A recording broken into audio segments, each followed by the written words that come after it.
7ஆம் வகுப்பு வரலாறு. டெல்லி சுல்தானியம். டெல்லியை தலைநகராக கொண்டு இந்தியாவை ஆட்சி செய்த பல்வேறு வம்சாவளிகளை சேர்ந்த துருக்கிய சுல்தான்கள், அவர்களின் இராணுவ படையெடுப்புகள் மற்றும் இறையாண்மை விரிவாக்கம் பற்றி தெரிந்து கொள்ளுதல், டெல்லி சுல்தானியத்தின் நிர்வாகம் பற்றி அறிதல், அக்கால பகுதியின் கலை மற்றும் கட்டடக்கலை பற்றி தெரிந்து கொள்ளுதல். அறிமுகம். 11ஆம் நூற்றாண்டில் வட இந்தியாவை கொள்ளையடித்த துருக்கிய குதிரைப்படை வீரர்கள் அடுத்தடுத்த நூற்றாண்டுகளில் கங்கை சமவெளியை தங்கள் அரசியல் ஆதிக்கத்தின் கீழ் கொண்டு வருவதில் வெற்றி பெற்றனர். அவர்களின் துணிச்சலும் மூர்க்க குணமே வெற்றிக்கு காரணங்களாக சொல்லப்பட்டாலும், தங்களையும் தங்கள் நாட்டையும் காத்துக்கொள்ள தவறிய இந்திய அரசர்களின் இயலாமையே அவர்களின் வெற்றிக்கான உண்மை காரணங்களாகும். இந்தியர்கள் தங்களிடையே ஒருவர் மேல் ஒருவர் அவநம்பிக்கை கொண்டிருந்தனர். இஸ்லாமின் தொடக்க கால வெற்றிகளையும் அது பரவி வருவதையும் கவனத்தில் கொள்ள தவறினர். முஸ்லிம் வீரர்களின் மேம்பட்ட போர் செய்யும் ஆற்றல் அவர்களின் வெற்றிக்கு மற்றொரு காரணமாகும். இப்பாடத்தில் துருக்கிய போர் வீரர்கள் எவ்வாறு இந்தியாவில் இஸ்லாமிய ஆட்சியை நிறுவினர், பாபரின் வருகை வரை அவ்வாட்சியை எவ்வாறு நிலை கொள்ள செய்தனர் என்பன குறித்து நாம் விவாதிப்போம். முதலில் அடிமை வம்சம். 1206 முதல் 1290 வரை இந்தியாவில் முஸ்லிம்களின் ஆட்சி முகமது கோரியால் கிபி 12ஆம் நூற்றாண்டில் நிறுவப்பட்டது. அவருக்கு மகன்கள் இல்லாத காரணத்தால் பண்டகன் இராணுவ பணிக்காக விலைக்கு வாங்கப்பட்ட அடிமைகளை குறிக்கும் பார்சிக சொல் பண்டகன் எனும் தனிவகை அடிமைகளை பேணினார். அவர்கள் மாகாண அளவில் ஆளுநர்களாக பதவியில் அமர்த்தப்பட்டு பின்னர் சுல்தான் எனும் நிலைக்கு உயர்த்தப்பட்டனர். 1206இல் கோரியின் இறப்பிற்கு பின்னர் அவரின் அடிமையான குல்புதீன் ஐபக் இந்தியாவில் இருந்த துருக்கிய பகுதிகளுக்கு அரசராக தன்னை அறிவித்துக் கொண்டார். அடிமை வம்சத்தின் ஆட்சிக்கான அடிக்கல்லை அவர் நாட்டினார். இவ்வரச மரபு மாம்லுக் அரச மரபென்னும் அழைக்கப்பட்டது. மாம்லுக் எனும் அராபிய வார்த்தைக்கு அடிமை என்று பொருள். குத்புதீன் ஐபக், ஷம்சுதீன் இல்துமிஷ், கியாசுதீன் பால்பன் ஆகிய மூவரும் இவ்வம்சத்தை சேர்ந்த 3 மாபெரும் சுல்தான்கள் ஆவர். அடிமை வம்சத்தினர் இத்துணை கண்டத்தை 84 ஆண்டுகள் ஆட்சி செய்தனர். குத்புதீன் ஐபக் 1206 முதல் 1210 வரை. குத்புதீன் லாகூரை தலைநகராக கொண்டு தனது ஆட்சியை தொடங்கினார். பின்னர் தனது தலைநகரை டெல்லிக்கு மாற்றினார். டெல்லியில் ஆட்சி புரிந்தவரை செயல்திறன் மிக்கவராக செயல்பட்டு பல புதிய பகுதிகளை கைப்பற்றினார். கலகங்களை ஒடுக்கினார். மத்திய மற்றும் மேற்கு சிந்து கங்கை சமவெளி பகுதிகளுக்கு, வட இந்தியா கங்கை சமவெளி பகுதிகளுக்கு தானே தலைமையேற்று படை நடத்தி சென்று பல பகுதிகளை கைப்பற்றினார். கீழே கங்கை சமவெளியை, அதாவது பீகார் வங்காளம் சமவெளியை கைப்பற்றும் பொறுப்பை பக்தியார் கில்ஜி என்பாரிடம் ஒப்படைத்தார். ஐபக் டெல்லியில் குவத் உல் இஸ்லாம் மஸ்ஜித் எனும் மசூதியை கட்டினார். அதுவே இந்தியாவில் உள்ள மிக பழமையான மசூதி என கருதப்படுகிறது. குதுப்பினாருக்கு அவரே அடிக்கல் நாட்டினார். ஆனால் அவரால் அப்பணிகளை முடிக்க இயலாமல் போயிற்று. அவருடைய மருமகனும் அவருக்கு பின் ஆட்சி பொறுப்பேற்றவருமான இல்துமிஷ் குதுப்பினாரை கட்டி முடித்தார். போலோ விளையாட்டின் போது குதிரையிலிருந்து தவறி விழுந்ததால் படுகாயமடைந்த ஐபக் 1210இல் இயற்கை எழுதினார். இதாவது குவத் உல் இஸ்லாம் மசூதி. அடுத்து இல்துமிஷ் 1210 முதல் 1236 வரை. ஐபக்கின் மகன் ஆரம் ஷா திறமையற்றவராக இருந்தார். எனவே துருக்கிய பிரபுக்கள் ஐபக்கின் படைத்தளபதியும் மருமகனுமான இல்துமிஷை சுல்தானாக தேர்வு செய்தனர். இல்துமிஷ் கலகக்காரர்களை ஒடுக்கி ஆட்சி பகுதிகளின் மீதான தனது கட்டுப்பாட்டை உறுதியாக நிறுவினார். இவருடைய ஆட்சியின் போதுதான் மங்கோலியர்கள் செங்கிஸ்கானின் தலைமையில் இந்தியாவின் எல்லைப் பகுதிகளை அச்சுறுத்தினர். ஏற்கனவே செங்கிஸ்கானால் தோற்கடிக்கப்பட்டு விரட்டி அடிக்கப்பட்டிருந்த குவாரிஜம் ஷா ஜலாலுதீன் என்பார் இல்துமிஷிடம் அடைக்கலமும் பாதுகாப்பும் கேட்டிருந்தார். அவருடைய வேண்டுகோளை ஏற்க மறுத்ததன் மூலம் இல்துமிஷ் மங்கோலிய ஆபத்தை தவிர்த்தார். மங்கோலியர்கள் தாக்குதல் மேற்கொண்டால் அதை எதிர்கொள்வதற்காக துருக்கிய பிரபுக்கள் 40 பேரை கொண்ட ஒரு குழுவை உருவாக்கினார். அக்குழு சகல்கானி அல்லது நாற்பதின்மர் என அறியப்பட்டது. இல்துமிஷ் தனது படைகளில் பணியாற்றுவோருக்கு இக்தாக்களை நிலங்கள் வழங்கினார். இக்தா என்பது இராணுவ அதிகாரிகளுக்கு வழங்கப்பட வேண்டிய ஊதியத்திற்காக கொடுக்கப்பட்ட நிலமாகும். நிலத்தை பெற்றவர் இக்தாதாரர் அல்லது முக்தி என்றழைக்கப்பட்டார். இவர் போர்க்காலங்களில் சுல்தானுக்கு இராணுவ உதவிகள் செய்ய வேண்டும். தனது படைகளையும் குதிரைகளையும் பராமரிப்பதற்காக இக்தாதார் தனக்கு வழங்கப்பட்ட நிலங்களிலிருந்து வரி வசூல் செய்து கொள்வார். இதாவது குதுப்பினார். ஐபக்கால் தொடங்கப்பட்ட குதுப்பினாரின் கட்டுமான பணிகளை இல்துமிஷ் நிறைவு செய்தார். 26 ஆண்டுகள் ஆட்சி புரிந்த இல்துமிஷ் 1236 ஏப்ரல் மாதம் இயற்கை எழுதினார். அடுத்து ரஷ்யா 1236 முதல் 1240. இல்துமிஷின் திறமை வாய்ந்த மகன் ருக்குதீன் பரோஷ் மரணமுற்றதால் இல்துமிஷ் தனது மகளான ரஷ்யா சுல்தானாவை தனக்கு பின்னர் டெல்லியின் அரியணைக்கான வாரிசாக அறிவித்தார். ரஷ்யா திறமை உள்ளவரும் மன வலிமை கொண்ட வீராங்கனையும் ஆவார். அவர் துருக்கிய இனத்தை சாராத பிரபுக்களுக்கு ஆதரவாக இருந்ததால் துருக்கிய பிரபுக்களின் வெறுப்பை சம்பாதித்தார். அதே நேரத்தில் பஞ்சாபின் மீதான மூர்க்கம் நிறைந்த மங்கோலியரின் தாக்குதலையும் அவர் எதிர்கொள்ள நேர்ந்தது. ரஷ்யா ஜலாலுதீன் யாகுத் எனும் எத்தியோப்பிய அடிமையை தனது தனி உதவியாளராக நியமித்து அவரை பெரிதும் நம்ப தொடங்கினார். அப்போக்கு துருக்கிய பிரபுக்கள் கலகம் செய்ய காரணமாயிற்று.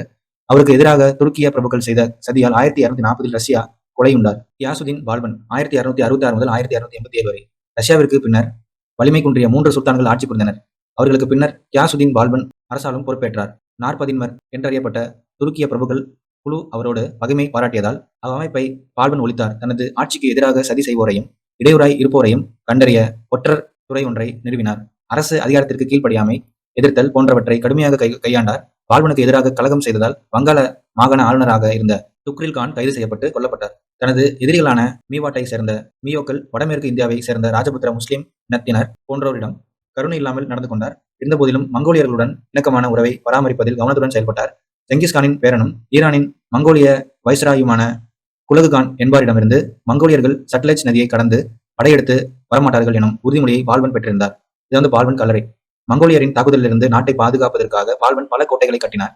பாரசீகத்தை சேர்ந்த புகழ்பெற்ற கவிஞரான அமீர் குஸ்ரு என்பாரை பால்பன் ஆதரித்தார். பால்பன் 1287 மரணமுற்றார். பால்பனின் மகனான கைகுபாத் திறமையற்றவராக இருந்தார். 1690 படைத்தளபதியாக பணியாற்றிய மாலிக் ஜலாலுதீன் கில்ஜி அரச பிரதிநிதியாக நாயிப் பொறுப்பேற்றார். சுல்தான் கைகுபாத்தின் பெயரால் அவர் நாட்டை ஆண்டார். பின்னர் ஒரு நாளில் ஜலாலுதீனால் அனுப்பப்பட்ட அதிகாரி ஒருவரால் கைகுபாத் கொல்லப்பட்டார். அதன் பின்னர் ஜலாலுதீன் முறையாக அரியணை ஏறினார். அவரிலிருந்து கில்ஜி வம்சத்தின் ஆட்சி தொடங்கிற்று. கில்ஜி அரச வம்சம் 1290 முதல் 1320 வரை. ஜலாலுதீன் கில்ஜி 1290 முதல் 1296. ஜலாலுதீனின் ஆட்சியின் போது பல படையெடுப்புகள் மேற்கொள்ளப்பட்டன. அவற்றில் பெரும்பாலான படையெடுப்புகளை திட்டமிட்டு தலைமையேற்று நடத்தியது காராவின் ஆளுநரான ஜலாலுதீன் கில்ஜி ஆவார். அவர் ஜலாலுதீனின் உடன் பிறந்தோரின் மகனாவார். அவரின் முக்கிய படையெடுப்பு தக்கன அரசரான தேவகிரிக்கு எதிராக மேற்கொண்டதாகும். அலாலுதீன் தேவகிரி யாதவ அரசர் ராமச்சந்திரனை தோற்கடித்த பின்னர் அந்நகரை கொள்ளையடித்து பெருஞ்செல்வத்தோடு திரும்பினார். அச்செல்வத்தை முக்கியமான பிரபுக்களுக்கும் படைத்தளபதிகளுக்கும் கையூட்டாக கொடுத்து அவர்களை தன் பக்கம் ஈர்த்தார். பின்னர் ஜலாலுதீனை வஞ்சகமாக கொன்றார். அதனைத் தொடர்ந்து 1296 தன்னை டெல்லியின் சுல்தானாக அறிவித்துக் கொண்டார். அலாவுதீன் கில்ஜி 1226 முதல் 1316 வரை.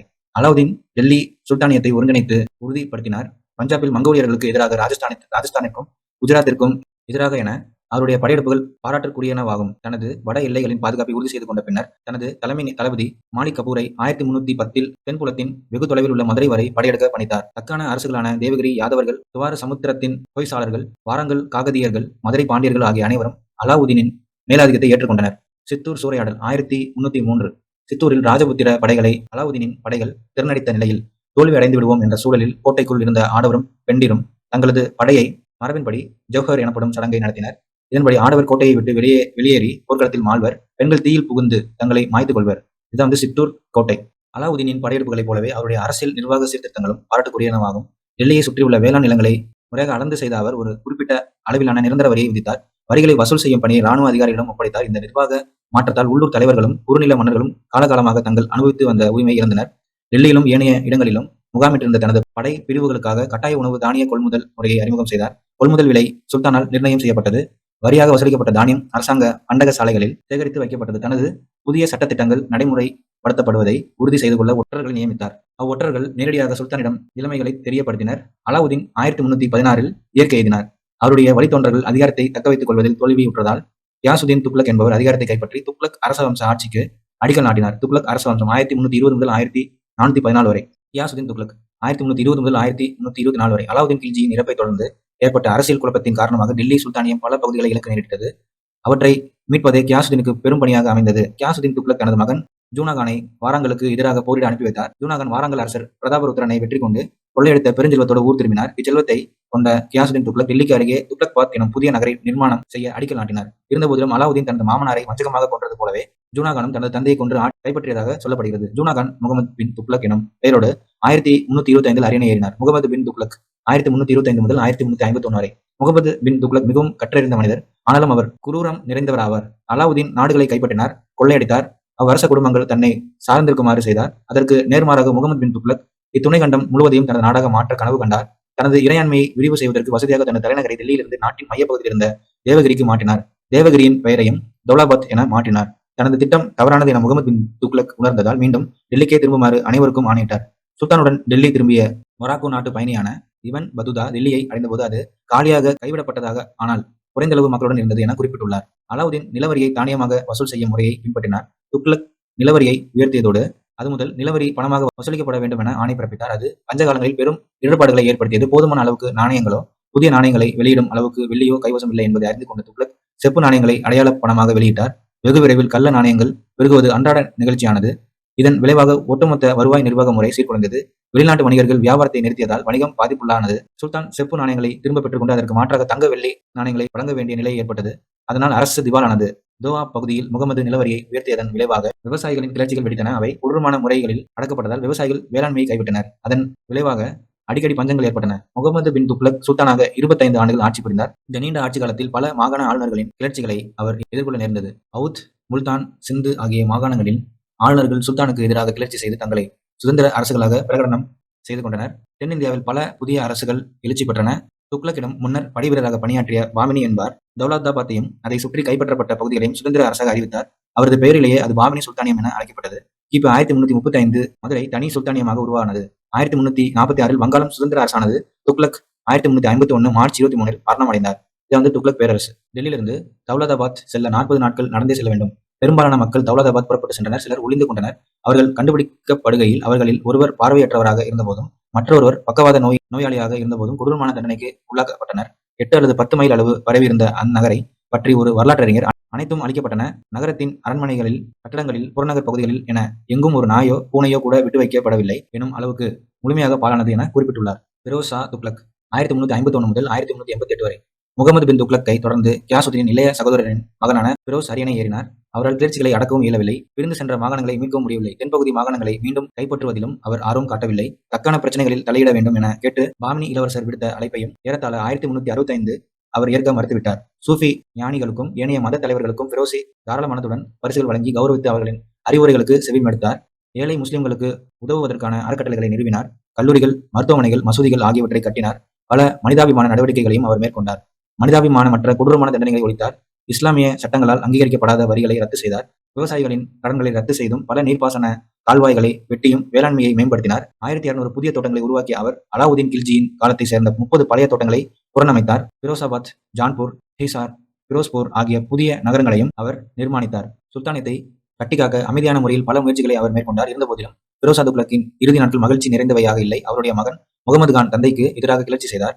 1388 தனது 83 வயதில் பிரோசா துக்ளக் இயற்கை எழுதினார். இதான் பிரோசா துக்ளக்கோட கல்லறை. தைமூரின் படையெடுப்பு 1398 பிரோசா துக்ளக் மரணமுற்று 10 ஆண்டுகள் கழித்த நிலையில் தாமர்லைன் என்றழைக்கப்பட்ட தைமூர் டெல்லியை தாக்கி சூறையாடி மாபெரும் மனித படுகொலையை அரங்கேற்றினார். மத்திய ஆசியாவில் சாமர்கண்ட் மற்றும் அதை சுற்றியுள்ள பகுதிகளை ஆட்சி செய்த தைமூர் வட இந்தியாவிற்கு மேற்கில் சில இடங்களை கைப்பற்றினார். இந்தியாவின் வலிமையின்மையை சாதகமாக்கிக் கொண்டு இந்தியாவிற்குள் படையெடுத்து நுழைந்து 1398 டிசம்பர் மாதத்தில் டெல்லியை கொள்ளையடித்தார். தைமூரின் படையெடுப்பில் டெல்லிக்கு அடுத்ததாக அதிகம் பாதிப்புக்கு உள்ளான பகுதி பஞ்சாப் ஆகும். தங்கம், வெள்ளி, நகைகள் என பெரும் செல்வத்தை கொள்ளையடித்து எடுத்து சென்றார். மேலும் தைமூர் சொல்லும்போது சாமர்கண்டில் நினைவு சின்னங்களை கட்டுவதற்காக தச்சு வேலை செய்வோர், கட்டட கலைஞர்கள் போன்ற இந்திய கைவினைஞர்களையும் உடன் அழைத்து சென்றார். சையது அரச வம்சம் 1414 முதல் 1451 வரை. டெல்லி சுல்தானியம் பல சுதந்திர அரசுகளாக சிதறுண்டு போனாலும் முகலாயர் படையெடுப்பு வரை 114 ஆண்டுகள் தாக்குப்பிடித்து நின்றது. டெல்லியை விட்டு செல்வதற்கு முன்பாக தைமூர் தான் கைப்பற்றிய பகுதிகளுக்கு டெல்லி, மீரட், பஞ்சாப் கிசிர்கான் என்ற தனது பிரதிநிதியை ஆளுநராக நியமித்து சென்றார். அவர் 1414 சையது அரச வம்சத்தை தோற்றுவித்தார். அவ்வரச வம்சம் 1451 வரை நீடித்தது. அவ்வம்சத்தின் கடைசி சுல்தான் அலாவுதீன் ஆலம் ஷா 1451 அரச பதவியை துறந்தார். இது சிர்ஹிந்த், பஞ்சாப் பகுதியின் ஆளுநராக இருந்த பகலூல் லோடிக்கு டெல்லியின் சுல்தானுக்கும் வாய்ப்பினை வழங்கியது. அவரே லோடி வம்ச ஆட்சியை தோற்றுவித்தார். லோடி அரச வம்சம் 1451 முதல் 1526 வரை. 1489 பகலூல் லோடியை தொடர்ந்து அவரது மகன் சிக்கந்தர் லோடி சுல்தானாக பொறுப்பேற்றார். அவர் கலைகளையும் கல்வியையும் ஆதரித்தார். ஆக்ரா நகரை நிர்மாணித்த அவர் அந்நகரை தலைநகர் ஆக்கினார். அவர் 1517 மரணமுற்றதை தொடர்ந்து அவருடைய மகன் இப்ராஹிம் லோடி அரச பதவியேற்றார். இப்ராஹிம் லோடி பாபரால் 1526 பானிபட் போர்க்களத்தில் தோற்கடிக்கப்பட்டார். இவ்வாறு லோடி அரச வம்சத்திற்கும் டெல்லி சுல்தானியத்திற்கும் முற்றுப்புள்ளி வைத்த பாபர் முகலாய பேரரசை நிறுவினார். இஸ்லாமிய கலை, கட்டடக்கலை. உயர் வகுப்பை சேர்ந்த முஸ்லிம் பிரபுக்கள், அதிகாரிகள், வீரர்கள் ஆகியோர் தங்கள் குடியிருப்பு கட்டடங்களை முதலில் நகரங்களிலும் புறநகர் பகுதிகளிலும் கட்டி கொண்டனர். அவற்றை சுற்றி பேரரசு பாணியிலான அழகு மிக்க மசூதிகளை டெல்லி முஸ்லிம் ஆட்சியாளர்கள் கட்டினர். மசூதிகளும் மதரசாக்களும் கல்வி நிலையங்கள் கட்டட வடிவத்தில் வேறுபட்டிருந்தன. குரானில் உள்ள வரிகளை செதுக்கி நேர்த்தியாகவும் நளினமானதாகவும் அலங்கரிக்கப்பட்ட கதவுகளும் சுவர்களும் அக்கட்டடங்களுக்கு தனித்தன்மையான தோற்றத்தை வழங்கின. அக்கட்டடங்களின் வடிவங்கள் பாரசீக பாணியிலும் அலங்கார வேலைப்பாடுகள் இந்திய பாணியிலும் அமைந்திருந்தன. எனவே அப்பாணி இந்தோ சாராசானிக் கலை வடிவம் என அழைக்கப்பட்டது. குதுப்பினார் அலை தர்வாசா, குவ்வத் உல் இஸ்லாம் மசூதி, மோத்தி மசூதி, இல்துமிஸ், பால்பன் ஆகியோரின் கல்லறைகள், தௌலதாபாத், பிரோசாபாத் ஆகிய இடங்களில் உள்ள கோட்டைகள் என அனைத்தும் அப்பாணியில் அமைக்கப்பட்டனவாகும். இது அலை தர்வாசா, தௌலதாபாத் கோட்டை. பாட சுருக்கம். இந்தியாவில் முஸ்லிம் ஆட்சி முகமது கோரியால் நிறுவப்பட்டது. குத்புதீன் ஐபக் அடிமை வம்ச ஆட்சி நிறுவினார். அவருடைய மருமகன் இல்துமிஸ் அதனை ஒருங்கிணைத்து வலிமைப்படுத்தினார். இல்துமிஸின் மகளான ரஷ்யா தைரியமிக்க போராளியும் மிக சிறந்த நிர்வாகியும் ஆவார். பால்பனின் ஒற்றறியும் முறையும் 40 அமைப்பை அவர் அளித்ததும் துருக்கிய பிரபுக்களின் அதிகாரத்தை மட்டுப்படுத்தியது. கில்ஜி அரசவம்சத்தை நிறுவிய அலாவுதீன் கில்ஜி அவரது படையெடுப்புகள் மற்றும் நிர்வாக சீர்திருத்த நடவடிக்கைகள். பிரோசா துக்ளக் மக்களின் நல்வாழ்க்கையில் அக்கறை கொண்ட இரக்கமுள்ள அரசர். தைமூரால் டெல்லி கொள்ளையெடுக்கப்படுதல். சையது அரச வம்சத்தை கிசிர்கான் தோற்றுவித்தல். சர்கிந்தின் ஆளுநரான பகலூல் லோடி டெல்லியில் லோடி வம்சத்தை நிறுவியது. முதலாம் பானிபட் போர் 1526 பாபர் முகலாய அரசை நிறுவுவதற்கு வழிவகுத்தது. சொற்களஞ்சியம்.